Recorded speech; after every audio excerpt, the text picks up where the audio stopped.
there, everybody. This is Kristin from Teaching Balance, and I am here with you with this week's mindfulness meditation practice. And we are now in the month of letting go. I have done so much stuff with letting go, personally, of course, but in this context as well. I feel like I talk about it a lot because it is such a deeply transformative and powerful practice. Now, it takes lots of different forms, and we're going to explore it from a few different angles. But as almost like a segue from last month's working with difficult emotions, I thought it would be interesting to talk a little bit about skillful venting. Now, here's what I mean. So, of course, when I say, we've all been there where, you are dealing with something that's really challenging and you want to talk to someone and you just want to vent.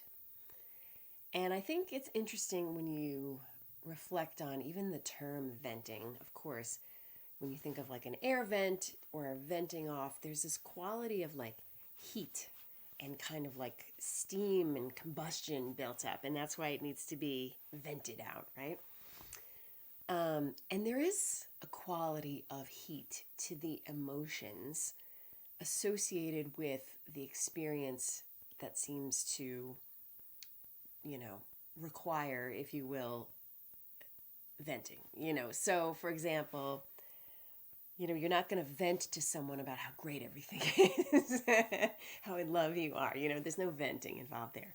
But you probably would be interested in venting to someone about something very frustrating that you're dealing with, or a circumstance that you don't have as much control over that is really making your life difficult, or whatever it might be. So the emotions that I think that are associated with this idea of venting have a heat to them. They have an intensity to them, and they can be on a spectrum from, rage down to like typical anger, down to frustration, or even like annoyance and irritation. You get the idea. Now, there's nothing wrong with venting, the activity of sharing your frustrations and your anger, and your emotions of that ilk with others. And I think there is a lot to be said for doing so in a way that is more skillful. And what I mean by that is, I myself have experienced and have also witnessed in friends and former colleagues what sometimes people can get caught up in is retelling their story over and over. So you're venting a lot, almost in this automatic way where you're not even giving the listener the opportunity to say, you know what, I'm not really capable of handling this right now. Like some people, it's just automatic. And we, whomever it might be, tell this story over and over again.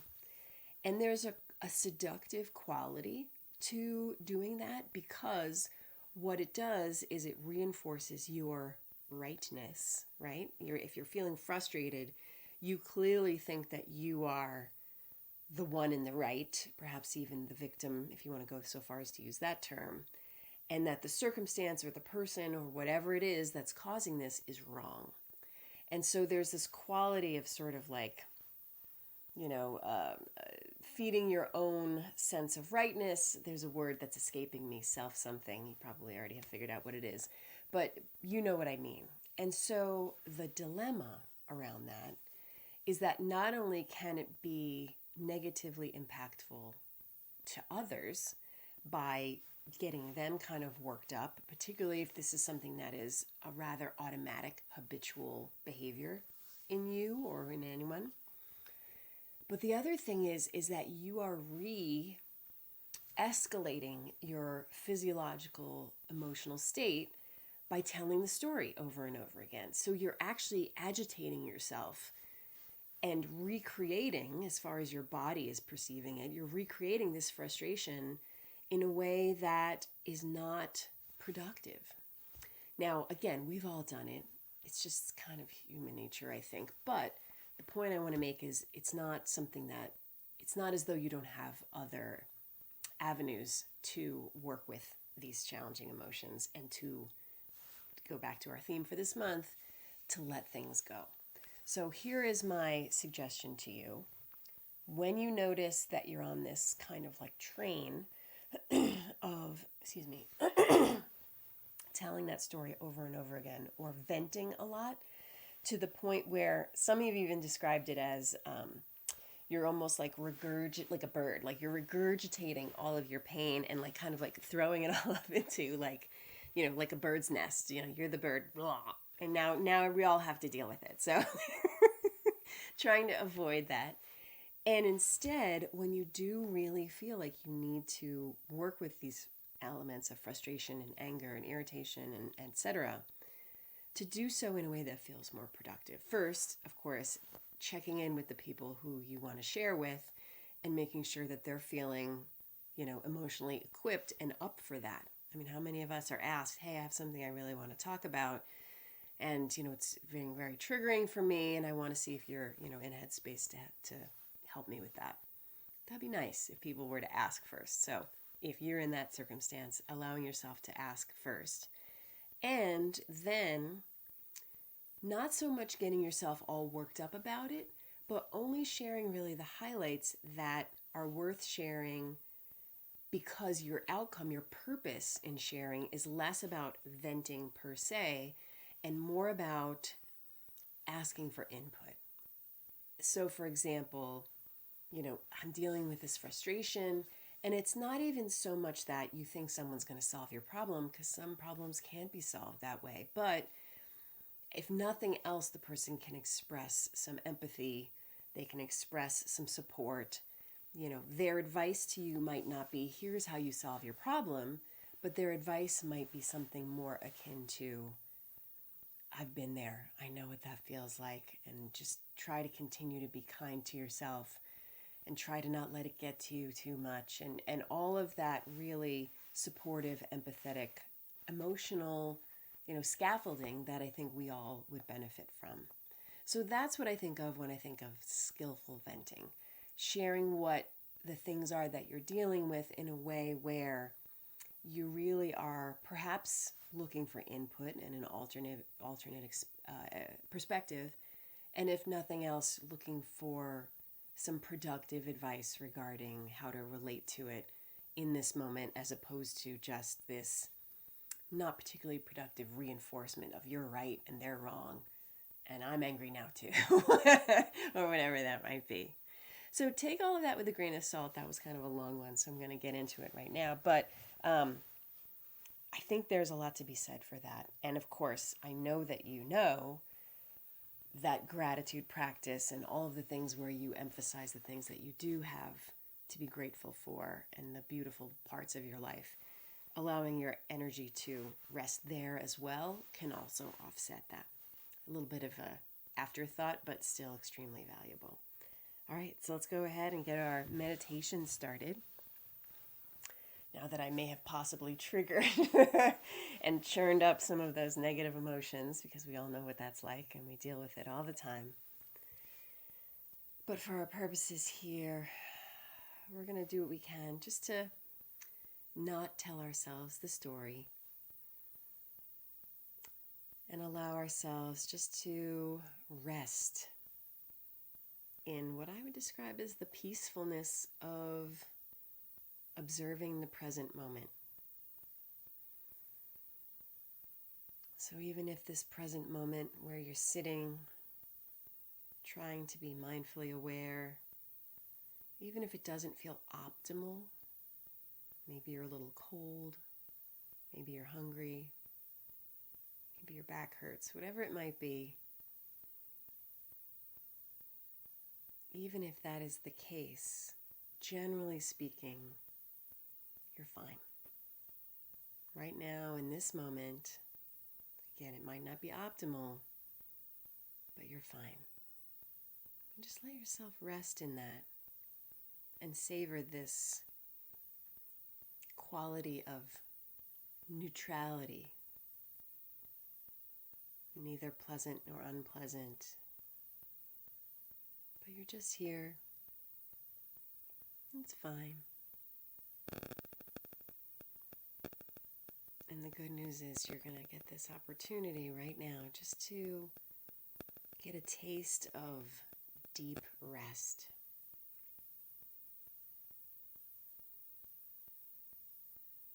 You've heard me say before, there's nothing wrong with thinking and going through your day, thinking and evaluating and fixing and all of the things that we have to do. It's part of the human experience in day-to-day life. And you can take breaks. And that's what we're doing right now. So getting this very rare opportunity, this rare break from following our thoughts like we do all day long. And instead just resting. I use that word very intentionally, resting your awareness on the breath. Resting your awareness on sounds.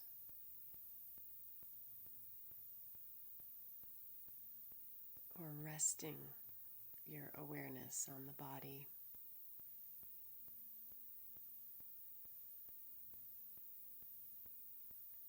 And inevitably your mind will wander into thought. That's fine. But this is your opportunity to choose to, whenever you notice it, not continue following that thought. Instead, to come back to this point of rest. You'll do that over and over.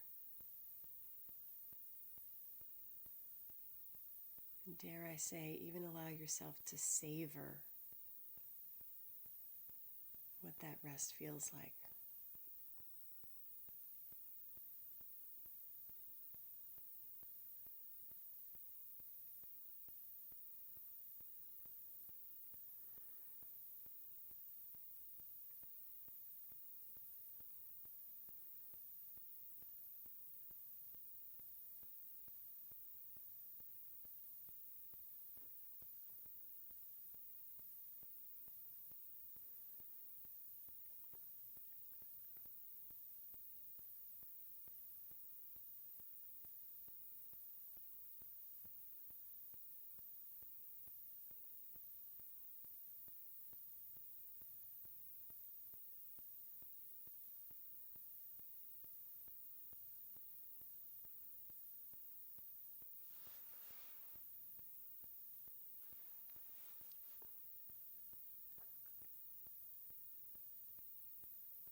When you've noticed that your mind has wandered off into thought, like mine just was, just bringing it back.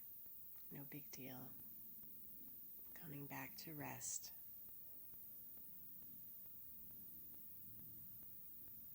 Never feeling bad about it. And even going so far, I feel like I get excited to come back to rest. so glad I noticed. Now I get to go back to resting my awareness. So let's do that for the final few minutes before the bell.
So much thinking. That was my experience anyway, which is fine. That's 10 minutes. I don't really have anything to add to the skillful venting, so I feel like I laid it all out there. So, as always, thank you so much for taking this time for yourself, and thank you for allowing me to accompany you on this journey, and I will see you next week. Take care. Bye.